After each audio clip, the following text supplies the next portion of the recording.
So hey guys, Egg from Hagama here, and today I want to make a video reviewing what kind of happened in QuakeCon, specifically for Dishonored 2, one of my most anticipated games of this year. So this is a quick roundup of what happened with Dishonored at QuakeCon. For those of you who don't know, QuakeCon is the Bethesda event, so where they showcase usually Quake and other competitive PvP type game that they have going on, like Dooms and other stuff. But they also showcase a lot of their game as well because it's their event and they want to showcase their game. This type of publisher and company always try to find good time slot to put their gameplay out there and create marketing push and stuff like that. And QuakeCon is the perfect opportunity for Bethesda to do that with Dishonored 2, and that's exactly what they did. So what do we get out of it? So for those who are in QuakeCon, they get to see an exclusive look into the gameplay of high chaos playthrough of Corvo, who is the main character of the first game. So in Dishonored 2, you get to shoot two different characters, Emily Corcoran and Corvo. So usually the game would the gameplay we see at this point is focuses on usually Emily, but we did see some Corvo as well. But most of the focus on the marketing push seemed to be on Emily, who is going to be the more interesting character. So we don't get to see so much of Corvo up until this point. This is a good opportunity for us to get to see it. Personally, I didn't go there, so I know a lot of people who went were really impressed with what they saw, but I wasn't there.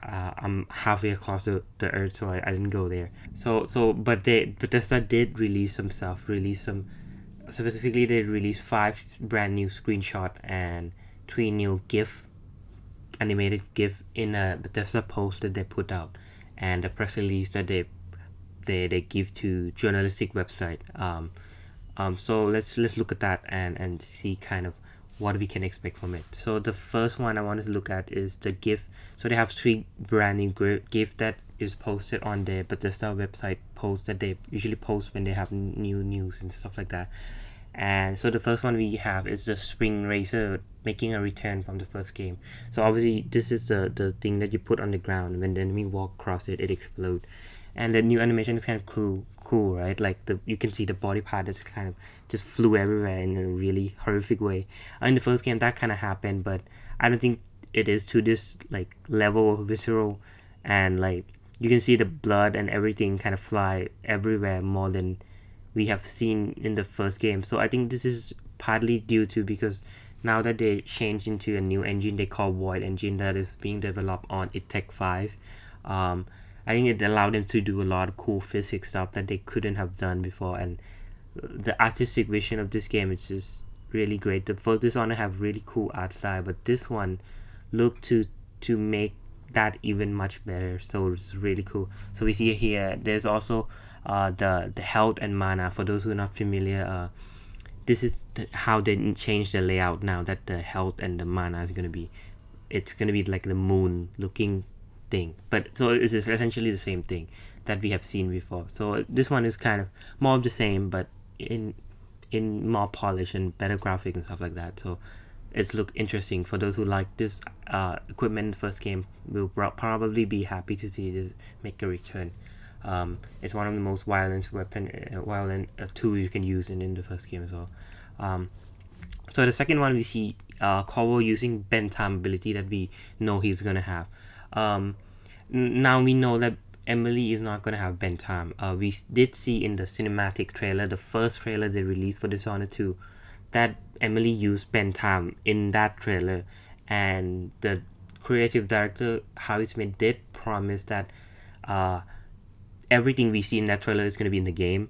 But later on, he retracted that statement by saying that they kind of, moving the ability around so they can create more identity to different characters, and they when they move the ability around, they start realizing that it would be better for Emily not to have bend time and give the bend time ability to Corvo Tano instead. So here it is. We see Corvo using bend time to, stop the body from falling mid-air, and we can see here he is unconscious. The bracket said right there that he's unconscious. So what I'm thinking is maybe he used pool abilities that is existed in the first game. I don't know if Corvo gonna have pool abilities, but I think Emily does. So I think what happened here is his body is being flung across the rooftop and he kind of fell down, and with your abilities or something like that, and it's your job to get this guy unconsciously without killing him, obviously. So you don't want to kill him. His name is Palo, I think. I don't know what he would play in the story and kind of what the character who he is, right? But I think it's part of the mission is to get this guy out there with being unconscious, obviously. But you can obviously tell when in the first game, if you throw any body of unconscious person down this at this height, they would die. And that's the case in real life as well. If you throw someone's body off of the roof at that height, they're probably gonna die. But in this case, it really cool that they allow us to use Ben Time to carry this guy without killing him. So it's wow, it's really cool. Yeah, so that's really cool use of Ben Time, and like I said, the combination of abilities is what make Dishonored great. In my video that I talk about why Dishonored is such a great game. The third gift that we get is ability called Blink, and specifically it's a Blink Kill, which is what the name of the file say if you download the file from the Bethesda page, and they did name the file. The file is called Blink Kill. But what we heard from this so far is that it's a blink kick abilities. That's from what I've heard. So evidently it does kill someone as well. So I think this guy die. So it's a lethal ability, I believe. So what the first game when you upgrade abilities is very simple. You upgrade on one level and then you go level 2, right? Level 1, level 2. And in this game, I think there's gonna be branching path for different abilities. So you can have ability like blink. You can upgrade in many different ways. So blink, and then you might have different tree for upgrade, and this is one of them is blink kill abilities, where you can blink into the enemy and like kind of take them out. I call it very similar to Nightcrawler from X-Men.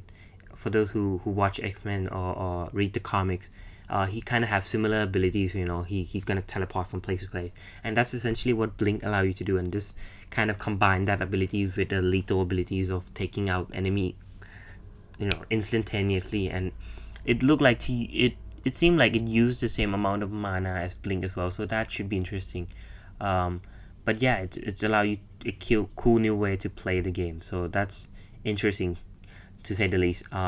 So yeah, those are the 3 new gifts that we get, and we also get 5 brand new screenshots as well. And I combined that with original 3 screenshot. I mean, there's a lot more screenshot, but like some people combine these together because the other 3 screenshot is also new as well. So we get a couple of them.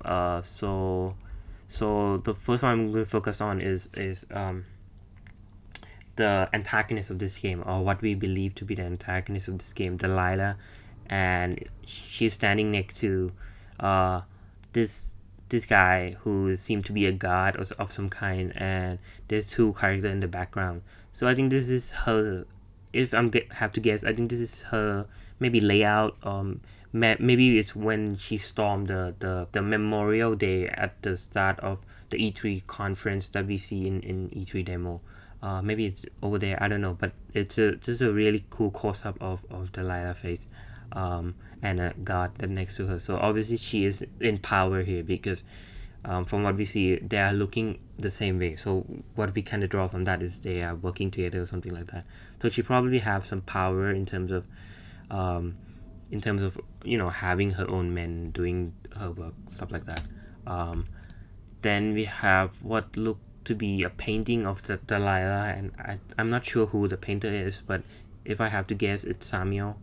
The third one we get is the it's like a big portrait of like the whole Kanaka view, and it would look like a form of traveling too. So it's a vehicle essentially that I think would allow rich aristocrat people to travel from one place to another. So this is one of the architectural thing within the game. They design a lot of stuff, and they really design new world when they explore new city and kind of their technology as well. So yeah, I think this is a form of vehicle that they use within this city, Kanaka. And yeah, the view is incredible and beautiful, look amazing. So the next one we can look at is, I think this is a target, the guy who you take out in the E3 preview. So, and the first cinematic trailer that Emily have. So that's interesting. It's him walking down the corridor. So that's a brand new screenshot that we get. It looked incredible. This place. You can see in the background there's some crazy mechanic going on as well.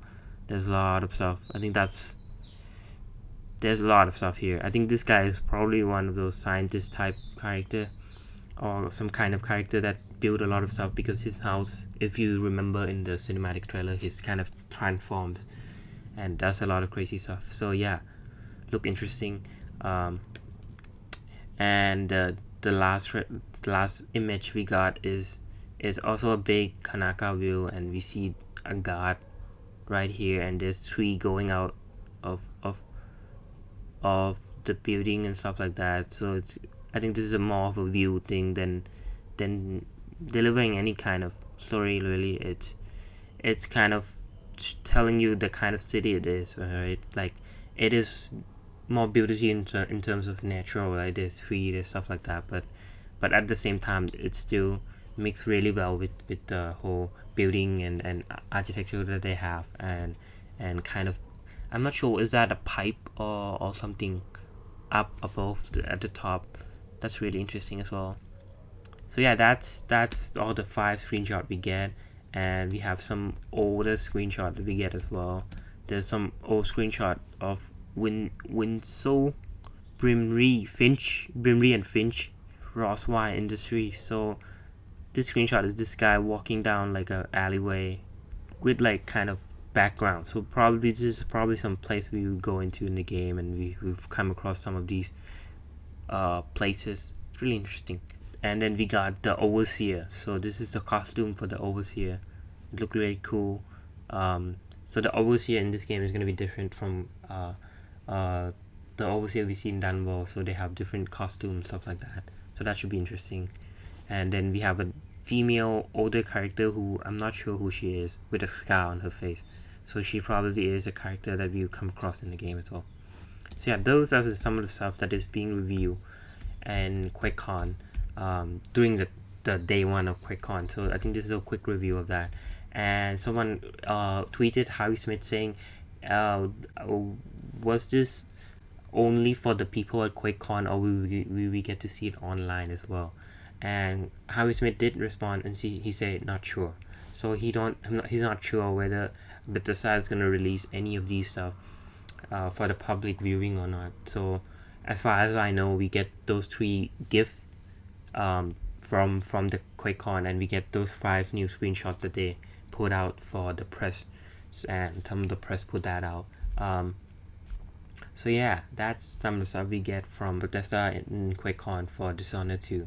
And yeah, that's really cool. So there's some other game being like Prey to get like a gameplay trailer or stuff like that, gameplay reviews, stuff like that there as well. So yeah, that should be interesting for those who are interested in Prey and some other Bethesda project. But personally, I'm doing this video specifically for Dishonored 2 because, well, I'm super excited about it. So yeah, that's my quick review of what happened at QuakeCon day 1 for Dishonored 2. Thank you for watching. See you guys.